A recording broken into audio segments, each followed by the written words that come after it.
โอ้เออเจแมนดวงมีเนาะอาจารย์เจแมเนาะนครับจังว่าอืมมันเต็มเนาะบางหันเนาะแม่นอาจารย์ให้ซีเก้าว่าตัวเน้นไหมตัวเน้นครับยังก็โอ้บ่หลายตัวเด้ตัวนี้เลยอืมตัวนี้เลยเนี่ยที่เก่าจังว่าครับโอ้เสียดายเด้อที่บ่ได้นำแล้วเนาะว่าเออว่าอยู่น้องเด้ออาจารย์มันเป็นว่าลืมไหมอาจารย์มันหลายอย่างหลายก็ได้โอ้มันยากหลายเนาะครับมันหลายอย่างหลงลืมบัดสิได้ครับลืมซะหาวหนึ่งก็ได้ดอกแม่น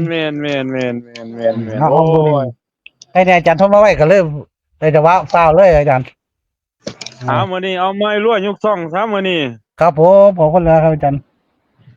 ให้รั่วยยกซ่องให้รั่วยเบิดกูคนละมื้อนี้ครับอืมตั้งกล้องแล้วตัวตั้งแล้วครับอาจารย์รั่วยกซ่องรั่วยกซ่องมันมื้อนี้มีสันวันดีครับอืมนี่เลขหนีพวกเขาสังเกตหลายรอบอาจารย์เลขจันทร์ฮอดศุกร์กับทางเลขหนีว่าหนีเข้าได้อาจารย์แม่นมันสิล็อกกลับมาคือเก่าเลขกลุ่มเก่าก็อาจารย์บ่เลขบ่กระจายหมดครับมันสิเป็นเลขกลุ่มเก่าอยู่ดอกเลขลาวนี่มันสิเวียนมาครับนี่ครับผมมันสิวุกลักมามันหนี้มันก็หนี้ขาดเคลื่อนบ่ไกลดอกครับผมเป็นเลขอืมเลขเคยออกแล้วเนาะอาจารย์เนาะเอเลขเบิ่สีเขียนบ่วันศุกร์สีเก่ามันเคยมามันก็มาอืมถือว่าได้หนีแบบว่าแบบบ่เคยลงออกอย่างนะมันเป็นเลขกลุ่มเก่าๆอยู่เคยออกอยู่ประจำอยู่แม่นครับเอาน้อยถึงที่เฮาเนาะอาจารย์เนาะฮะให้มันได้ทวนหน้ากันมื้อนี้ครับเว็บสิก็สิมีแฮงอยู่แล้วมันฝันมันอยู่ว่ากลุ่มเก่าๆเนี่ย คิดว่ามื้อนี้บ่รอดดอกมื้อนี้ก็ดีครับผมเออมันเข้าลักเข้าล็อกของมันอยู่ ครับโอ้เขาล็อกไว้อาจารย์มื้อนี้แม่มันมาเป็นล็อกอาจารย์เฮ็ดไว้3ล็อกคัดมาไว้ครับตัวเด่อืนๆมัน4นี่มมันเป็นเลขมันตรงกับเลขเคยเที่ยวอยู่มื้อนี้ครับผมอืมเริ่มเลขวิ่งนะครับอาจารย์เลขวิ่งตัวไหนครับ0กับ1เด้อครับผม0กับ1วิ่งบนล่าง06 04 06 04ครับ06 004เด้อครับไอ้ก็10 18อืมครับผมตัวกันครับ101กัน15กับ17อืมที่เลขตับเนาะอาจารย์มื้อเนาะ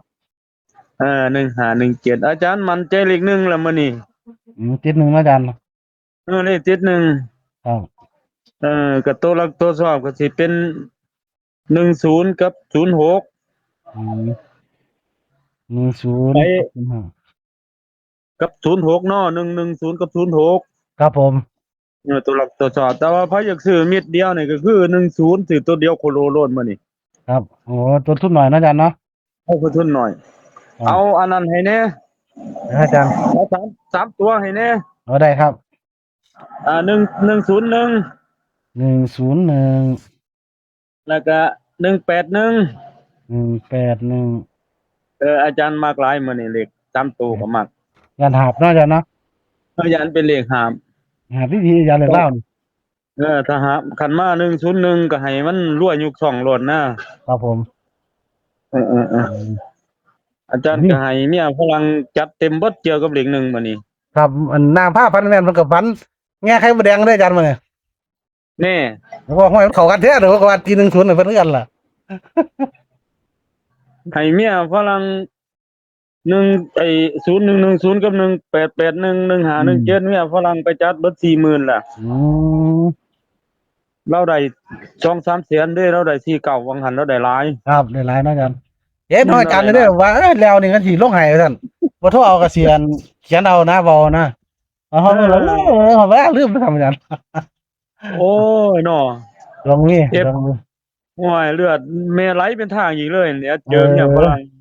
เงินได้พอมันเนาะอาจารย์เนาะตกหันครับมันเป็นเหล็กมันต่ำวิ่ง4กับเก้าที่มันเข้าเลขวิ่งอีก2เด้งอีกสอนให้ดีอาจารย์มันเด้งที่3ก็เด้งเก้า4เก้าอีกอ้าวแม่เลขว่ามันอาจารย์สมหมายมาส่งเมียฝรั่งเฮ็ดกว่าจังได้อีกแล้วว่าซั่นอืม โอ้ยว่าซั่นมาเฮ็ดกว่าจังซี่ว่าซั่น อืม ถ้าออกเกี่ยวกับหลักหนึงซุนี่ตายคักนะแม่มื้อแลงนี่ ครับผม เจ็ดโคโลโลดเจ้าก็เอามันได้นำเพิ่นเนี่ยครับสิลองมืออาจารย์เออพวกหลักแม่นๆฟันแม่นๆให้เจ้าจับประเด็นใส่โลดมื้อแลง ครับ ให้เจ้าไปทบทวนใส่นำพวกไอ้เขา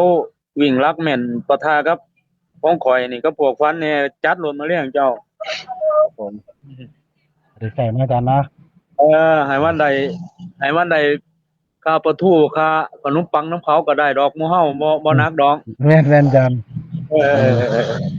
ขึ้นหน่อยใส่ตามน้อยซื้อตามหน่อยนะอาจารย์ คือเมียฝรั่งบอกว่าเราของเขา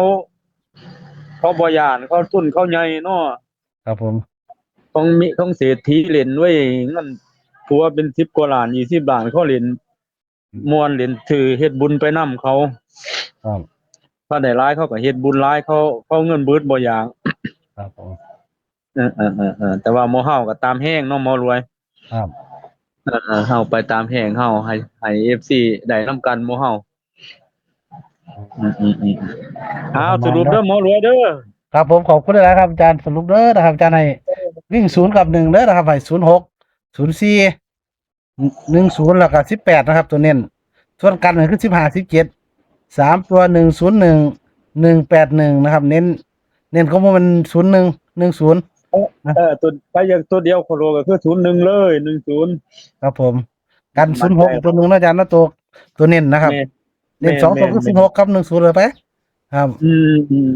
เลขวิ่งแห้งเอาโมเนี่ยคือเลข1นะครับเพิ่นว่า ครับ วันนี้แมวตายติดหนึ่งเพิ่นว่า แมวตายเร็วนี่ เออ ครับขอบ เอา คุณ ให้ อาจารย์ แม่ หลาย เลี้ยง ครับ สุดๆ ครับงามๆอาจารย์วันนี้ เออ ครับ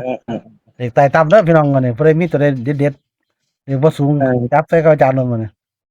นะครับอาจารย์ อย่าว่าเลขบ่งามเด้เลขล่ามันเกิดได้เบิดเนาะ โอ้เลขนี่ล่ะอาจารย์เลขมันมักเลขลาวเลขขี้ไร่น่ะ อืม